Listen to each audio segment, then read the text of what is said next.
kita dari 2 Timotius 4 ayat 3-4. Karena akan datang waktunya orang tidak dapat lagi menerima ajaran sehat, tetapi mereka akan mengumpulkan guru-guru menurut kehendaknya untuk memuaskan keinginan telinganya. Mereka memalingkan telinganya dari kebenaran dan membukanya bagi dongeng dengan tema firman Tuhan versus dongeng. Saudaraku, alkohol ketika kena kepada luka maka akan sangat perih. Namun, alkohol ketika kena pada kulit yang tidak ada lukanya, maka rasanya adem. Alkoholnya sama, tetapi wadahnya berbeda, maka memberikan dampak yang berbeda. Ya, lebih kurang seperti itulah khotbah Yesus buat ahli Taurat dan teman-temannya adalah bagaikan alkohol yang menyiram kulit mereka yang sedang luka itu. Namun adem bagi mereka yang datang kepada Yesus untuk bertobat. Saudara-saudara, hari-hari terakhir ini jahat kata firman. Tapi Paulus mengingatkan, beritakanlah firman, baik atau tidak baik waktunya.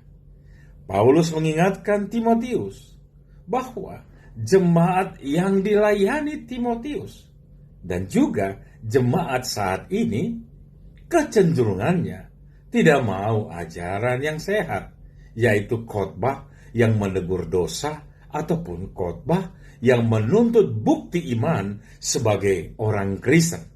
Tetapi mereka lebih menyukai dongeng-dongeng yang lembut dan memuaskan telinga, dan bukan mengubah hati dan pikiran untuk bertindak.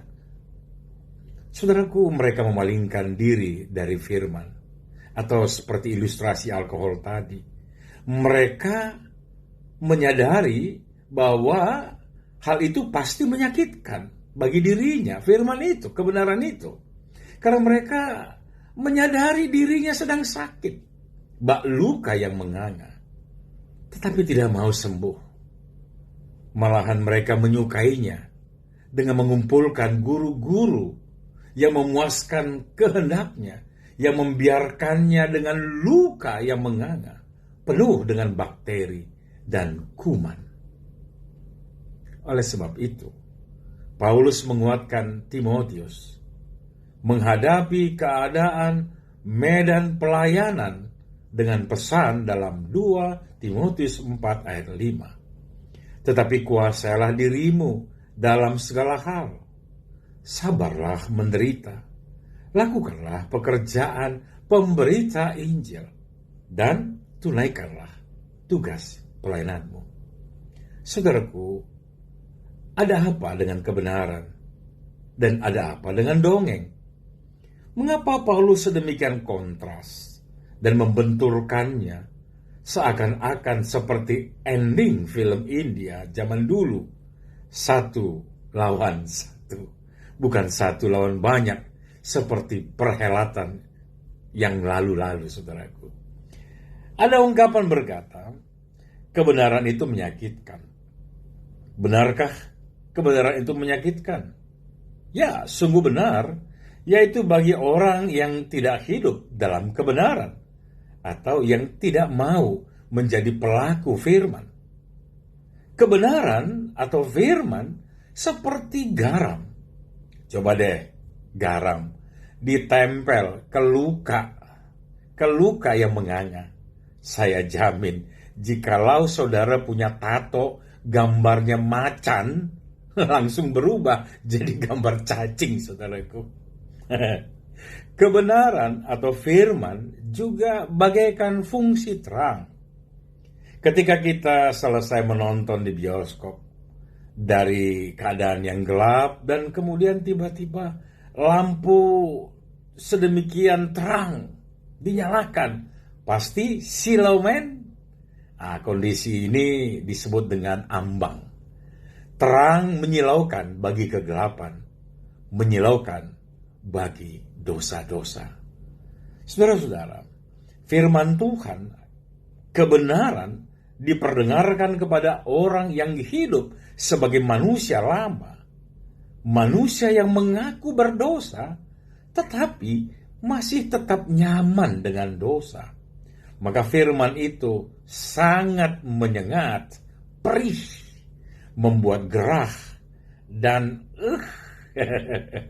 dan pasti orang itu mulai berdalih atau malah menyerang balik. Namun, kebenaran firman Tuhan buat orang yang sudah lahir baru, ketika mereka mendengarnya, sekalipun rasanya gimana gitu loh, tersengat habis, sakit sekali, tetapi dia menerimanya dengan ucapan syukur dan berujar, "Dosaku kuakui Tuhan, ampuni aku." Saudaraku, ingatlah Saul dikelilingi dan hanya mau dikelilingi orang-orang yang menyatakan berita yang enak didengarnya saja. Maka Saul binasa. Berbeda dengan Daud.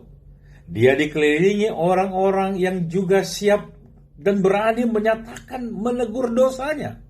Maka Daud selamat. Pilih mana, saudaraku? Pilih mana? Seperti Saul atau Daud?